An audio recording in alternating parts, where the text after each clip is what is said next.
Okay, now we're going to do our explode so that we can modify these views. So X, it's explode without the E. X explode. Select your view and hit enter. And we're going to do it by line weight. And the line weight is going to be by layer, which is the default setting. So we should now have individual pieces on there. Now let's go to our other view. And we're going to explode this section view just because we need to modify it. So we're going to go explode.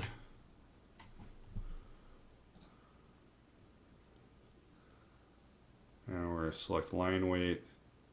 And it's going to be by layer. Alright, so now we've done that explode. All this stuff is now moved to layer 0.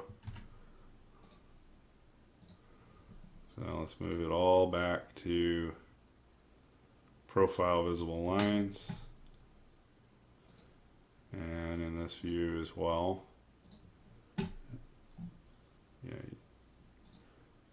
we're going to go to profile visible lines.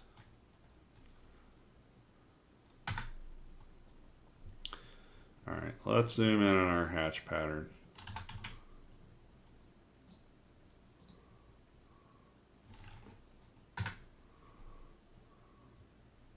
So we need to first explode the view.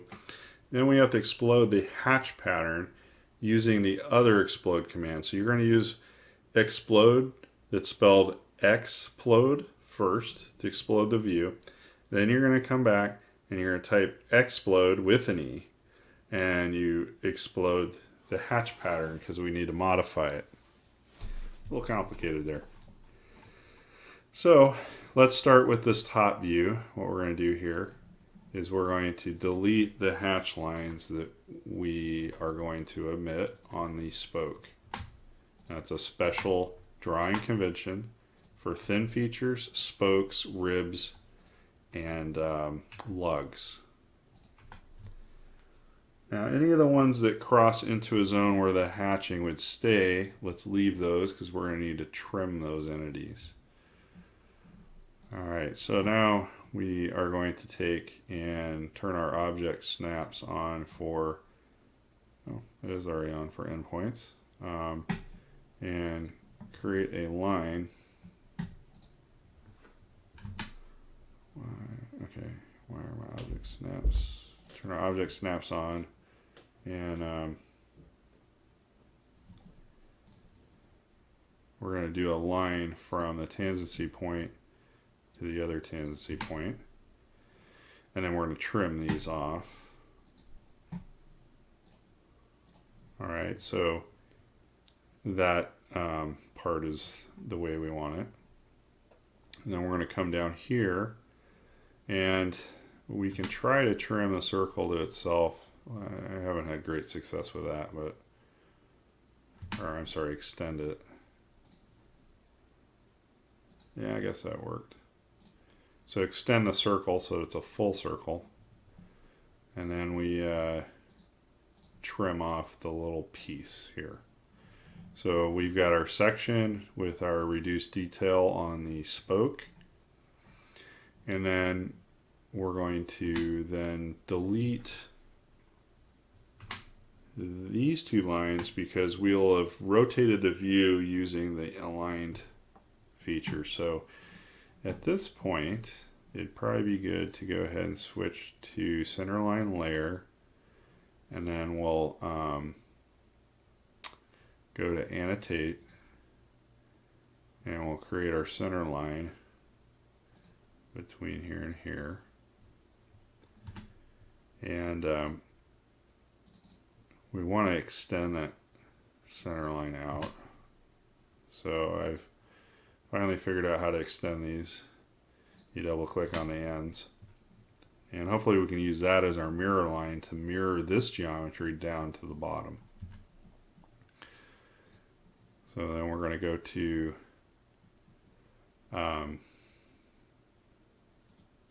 modify mirror. Okay, and we're going to change our layer back to profile visible lines. And it's asking us, what do we want to mirror? So we want to mirror the fillet, this line, the fillet.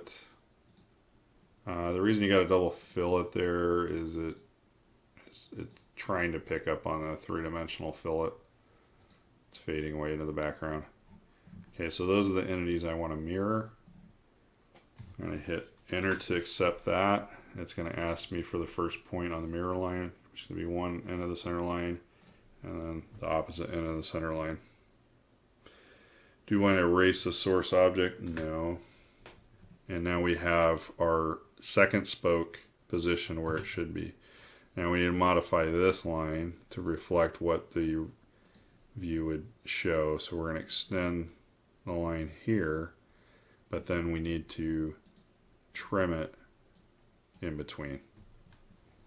So in effect, your top and bottom part of the section view should appear the same if we're doing an aligned section that cuts down straight through the center hub and across. Alright, so let's fix this view here. I'm going to go back into the model space to modify the rest of this. Probably should have been working in model space anyway. Alright, so let's go to the front view.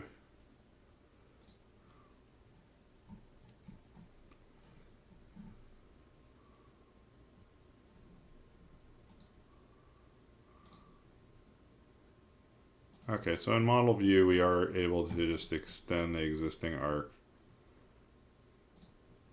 Looks like we get the right segment of it.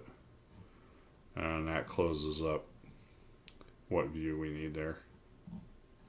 Okay, now we're going to add our center marks. And I'm going to click out here in the boundary so that I'm doing it in the paper space, not in the viewport. Pick the center circle. And we're going to pick both of our section views. That way we can get dimensions to those.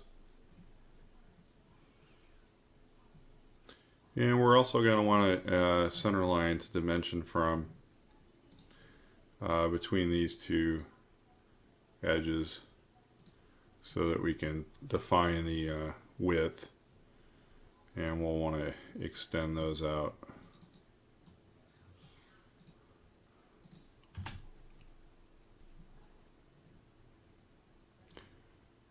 Okay, so let's do our center lines in the front view. I'm going to go from the center mark, and I'm going to turn ortho on. There.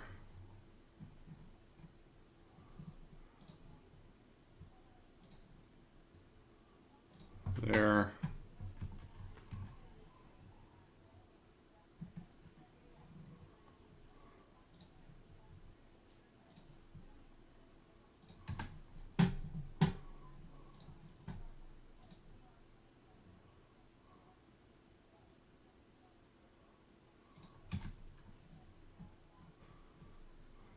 Actually, we don't want the center line there. We're going to switch to profile and visible lines, and we're going to put in our phantom lines for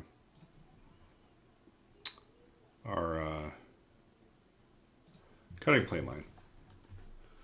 So, and now I'm going to convert it by right-clicking on, left-clicking on it, right-clicking on it.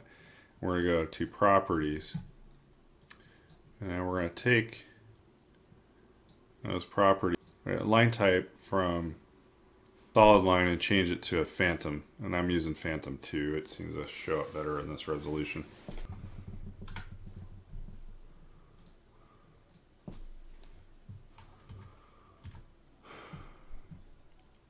Okay, now I'm going to put a leader line on here.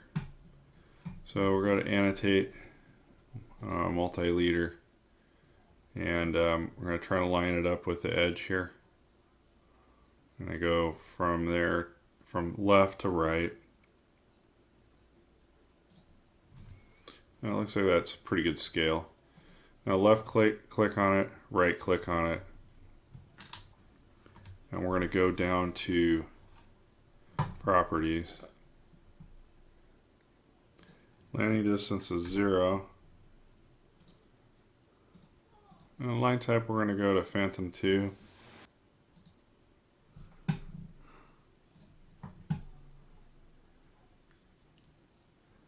we're going to draw a line from center down, and we're going to approximate the length, but then we're going to go to the angle and set 30 degrees as the angle. And then we're going to click on the line and hit properties and change our line type to Phantom.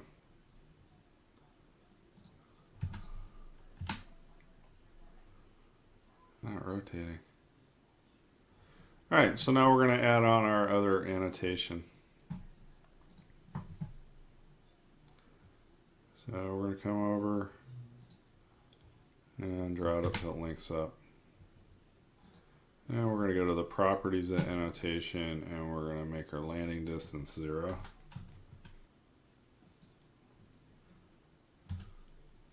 And these should be approximately the same length, so it looks like we need to stretch that guy out a little bit. Okay, so that is the proper orientation of the cutting plane to match the view we have on the right. Again, this vertical section applies to this half, and then we're cutting through the center of this other spoke, and then it's as if this is rotated down for the view, and we're using the option to not hatch the thin feature, which is the spokes. And the only thing else I might add is if you want, you're going to need to determine the angle on here, and you could measure the angle. You could put the dimension between these two leader lines. If you don't, you might need another center line that goes off on the side there. And if you want to put a center circle, that'd probably be a good idea for the diameter, as it was called on the original drawing. So let's do that.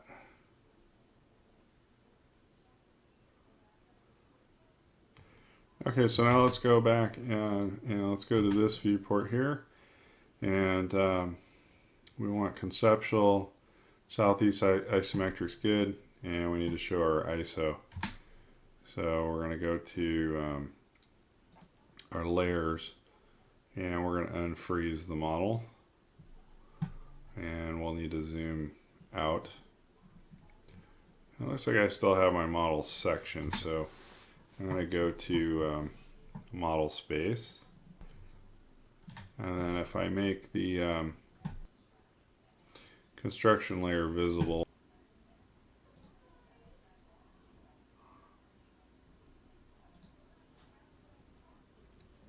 okay, we're going to come back into the view and double click on the a free section of the sectioning plane, and you should have your full model back. And we can go back and hide the construction layer again, and then we can return to our layout.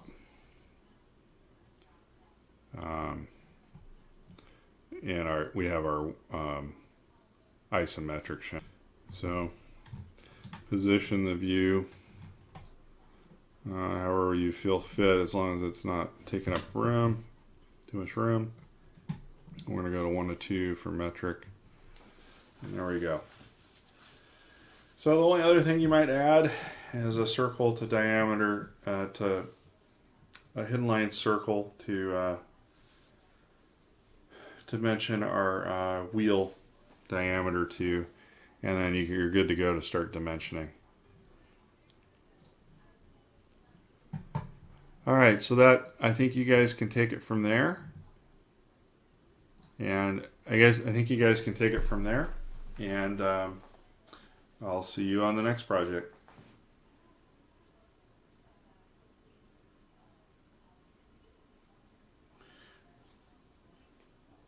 Also, don't forget to label your view. So if it's the first detail or section view in the drawing. This one would be AA. Then you label underneath the view section AA. I noticed some of the example files we've been given don't have the section views called out. Alright, so it's fully dimensioned. There's not a great number of dimensions on this one, so hopefully it treats you well. And we'll catch you on the next project.